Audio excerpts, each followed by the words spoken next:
আজকের এই ভিডিওটি যারা ড্রপ আউট ক্যান্ডিডেট রয়েছে তাদের জন্য অত্যন্ত গুরুত্বপূর্ণ হতে চলেছে। কত বছর ড্রপ থাকলে তোমরা স্বামী বিবেকানন্দ স্কলারশিপে আবেদন করতে পারবে, কি কি যোগ্যতা লাগবে, ইন ডিটেলসে সর্বপ্রথম ভিডিওতে শেয়ার করছি। তো চলো ভিডিওটি শুরু করা যাক। স্বামী বিবেকানন্দ স্কলারশিপের অফিসিয়াল পোর্টাল সেটা কিন্তু আপডেট করে দেওয়া হয়েছে এবং সেখানে কিন্তু ড্রপ আউট ক্যান্ডিডেটদের জন্য অত্যন্ত একটি খুশির খবর। সেখানে কিন্তু ড্রপ আউট ক্যান্ডিডেটদের যে সময়সীমা সেটা কিন্তু বাড়ানো হয়েছে। তো কত বছর ড্রপ আউট থাকলে তোমরা আবেদন করতে পারবে সেটা সর্বপ্রথম তোমাদের সঙ্গে শেয়ার করছি। তো স্বামী বিবেকানন্দ স্কলারশিপের অফিসিয়াল পোর্টালে এখানে এলিজিবিলিটি ক্রাইটেরিয়া সেকশনে বলা রয়েছে student should pass in the exam 2024, 2023 অথবা 2022 অথবা 2021 অথবা 2020 অর্থাৎ এত বছরের কিন্তু ড্রপ আউট ক্যান্ডিডেটরা আবেদন করতে পারবে।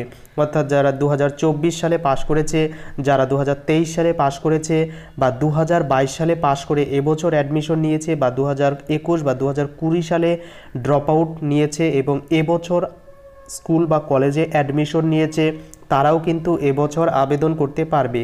অর্থাৎ গত বছর শুধুমাত্র 2 বছর ড্রপ আউট থাকলে আবেদন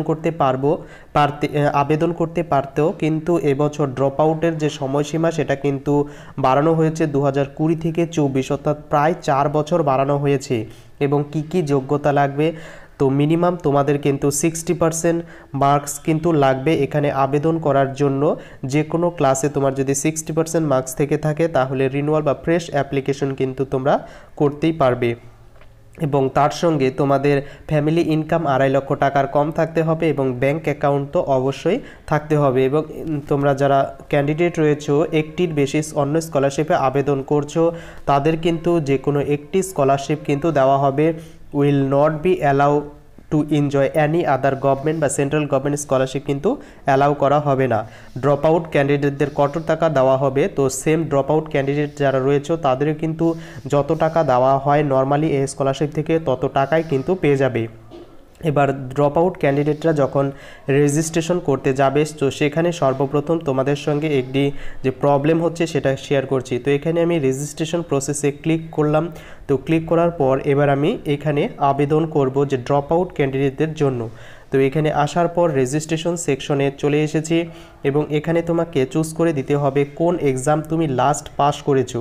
তো আমি হায়ার সেকেন্ডারি এক্সাম্পল হিসেবে দিয়ে দিলাম এবং কোন বোর্ড থেকে পাস করেছো সেটা কিন্তু এখানে দিয়ে দিতে হবে। এবং এখানে একটি অপশন দেখতে পাচ্ছ ইয়ার অফ কোয়ালিফাইং এক্সামিনেশন, অর্থাৎ তুমি কোন সালে পাস করেছো।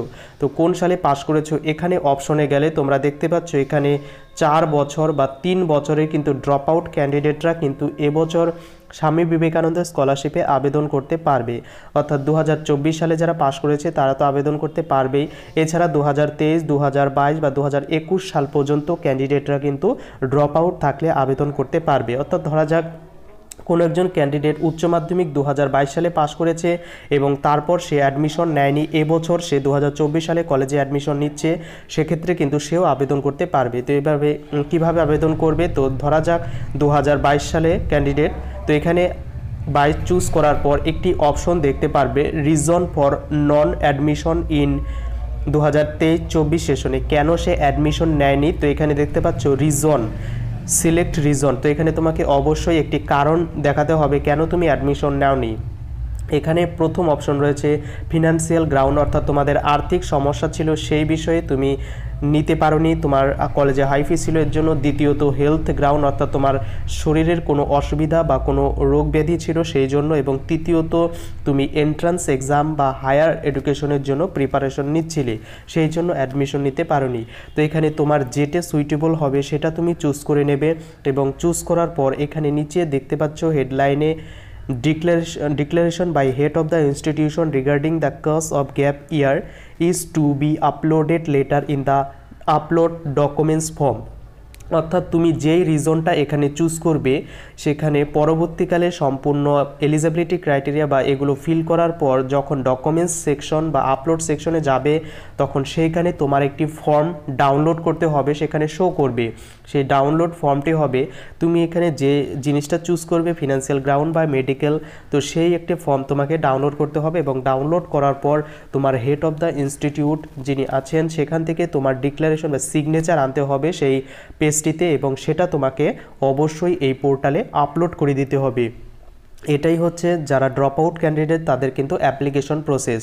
তো তোমাদের জন্য অত্যন্ত খুশির খবর, এবছর কিন্তু ড্রপ আউট যে সময়সীমা সেটা কিন্তু বাড়িয়ে 3 বছর করা হয়েছে। গত বছর 2 বছর ছিল, এবছর কিন্তু 3 বছর করা হয়েছে। অর্থাৎ তোমরা চাইলে এবছর কিন্তু ড্রপ আউটরাও আবেদন করে দিতে পারবে কোনো রকম প্রবলেম ছাড়াই, শুধুমাত্র একটি ডিক্লারেশন সার্টিফিকেট নিয়ে। তো ভিডিওটি কেমন লাগলো কমেন্ট করে জানাতে ভুলো না, এবং তোমার বন্ধুদের কাছে ভিডিওটি শেয়ার করতে একদমই ভুলো না।